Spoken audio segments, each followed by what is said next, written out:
morning to all my dear lovely children. So I welcome you all for today's English class. I hope all of you remember that in the last class we have completed our lesson number 2, that is the birthday surprise, the story about Zoya.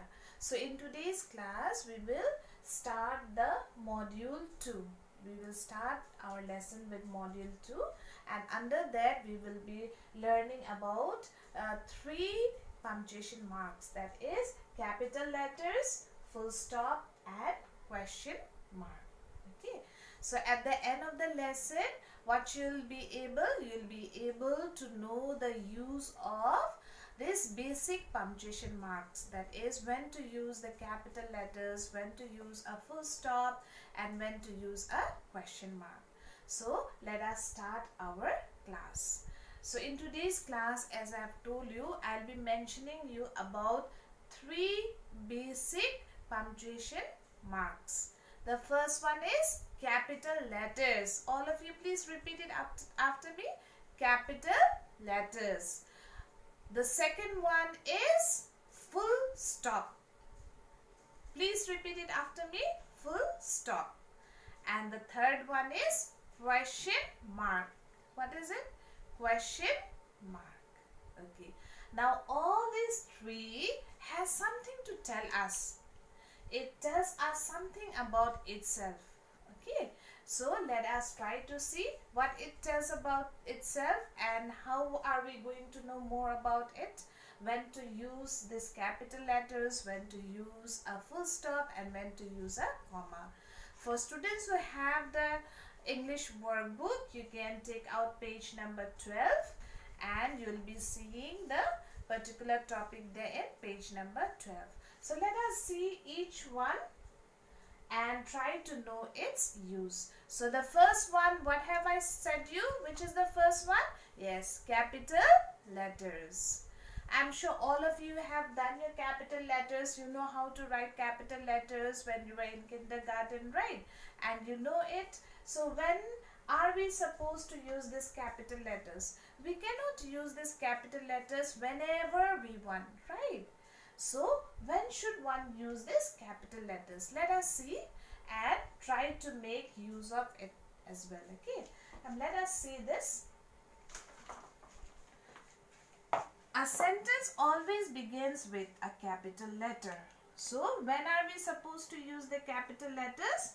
When we begin a sentence, that is the beginning of a sentence is never with a small letter, is always with a capital letter. Okay, so here I have written it purposely.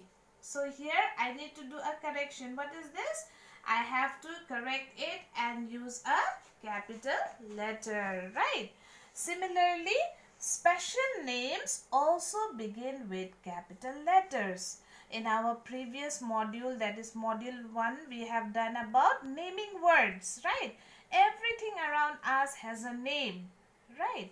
It may be the name of a person, place, animal or thing. And naming words can be divided into 2 categories.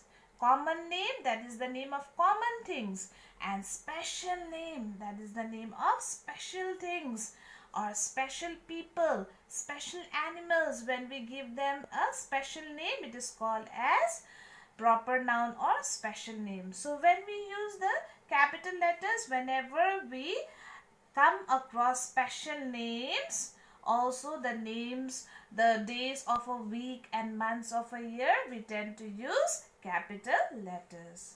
The third one is use a capital letter whenever you write the letter I, mentioning yourself. So whenever you speak about yourself and you say I, you never write it in small letter, right? You always write it in a capital letter. Students, you might be seeing here I have written I, but it's in small letter because these I do not mention me, right? I'm not talking about myself. It is appearing in between some other letters and it is forming a word. But whenever you use the letter I separately, talking about yourself personally, you use it in a capital form. Now I have given an example here. This sentence is wrong. We have seen three things. Whenever we start a sentence, we begin with a capital letter. So here you can find that this is written in a small letter. So what it should be? It should be in a capital letter. So M should be in a capital letter. My. Now this is my pet. Cat is what? It's a common noun, small letter. Goldie. That means this cat has been given a special name. So this special name, it should always be written with a capital letter. So this G will be turned as capital G. Goldie.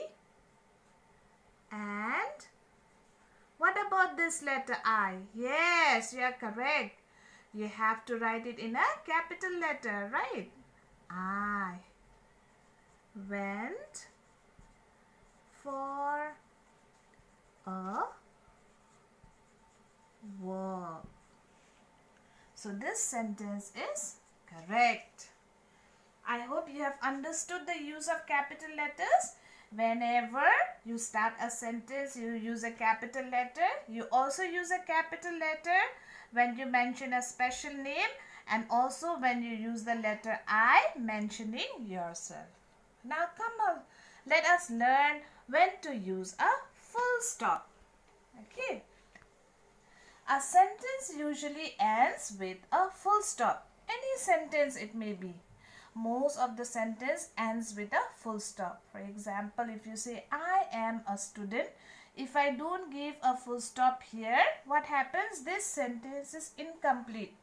A complete sentence has a punctuation mark, and this full stop, this is a dot, it's called a full stop. A sentence usually ends with a full stop.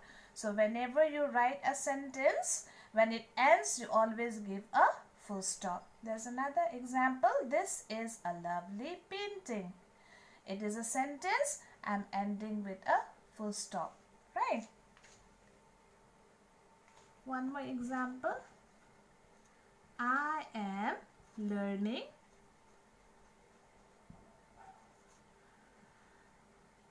playing guitar. I'm learning playing guitar. If I say this sentence, if I keep it like this, it's incomplete. I should use what? I should use a full stop. Okay. So, full stop is used at the end of a sentence. Let us come to the last one, that is the question mark. This is the symbol of a question mark here. A question mark is used at the end of all question sentences. So what is the difference between these two? A full stop is used with a simple sentence, a sentence which does not ask us any question. Most of the time we end it, almost all the time we end it with a full stop. But a question mark is used at the end of a sentence which asks us a question. Okay, for which you have to answer. For example, if I say, what is your name? It is not a simple sentence. It is rather a question sentence. It is asking you about your name. So you don't just keep quiet, right? You try to answer and you say that my name is so and so. I am Ravi, or my name is Ravi. My name is Nikhil. My name is Priya, right? So wherever there is a question sentence, you do not leave it like that. You give a question mark. Similarly here, where do you live? It's a question asking you something, right? It's a question sentence. So you give a question mark. Students, I would like to emphasize, I would like to tell you all that mostly sentences starting with WH, that is where, when, what, whose, whom, all these make use of a question mark at the end. Right? I hope all of you have understood it. So in simple terms, we have seen three basic punctuation marks today. Which are they? The first one is the use of capital letters. The second one is the use of full stop. And the last one is the use of a question mark. Alright. So tell me children, who says that I come at the end of almost all sentences? Who says that? Capital letter says that, or a question mark says that, or a full stop says that? Yes? You are correct. A full stop states that I come at the end of almost all sentences. What about this? Who says that I come at the beginning and also when special names are being mentioned? Who says that? Yes, capital letters, right? This capital letters mentions that I come in at the beginning of a sentence, not at the end. I am at the beginning of a sentence, and also whenever a special name is being mentioned, I come there. And also not to forget when we write the letter I mentioning us, right? And who says that I come at the end of a question sentence? Yes? You are correct. That is a question mark. It says that it comes at the end, not in the beginning. It comes at the end of a sentence which asks us a question for which we need to give an answer. So, in today's class, we have learned about these three things, that is capital letters, the use of capital letters, when to use it, how to use it, the use of full stop, when to use it, and the use of question mark.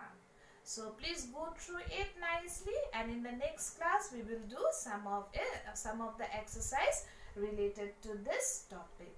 So till then, take care, keep smiling, be healthy, and keep learning.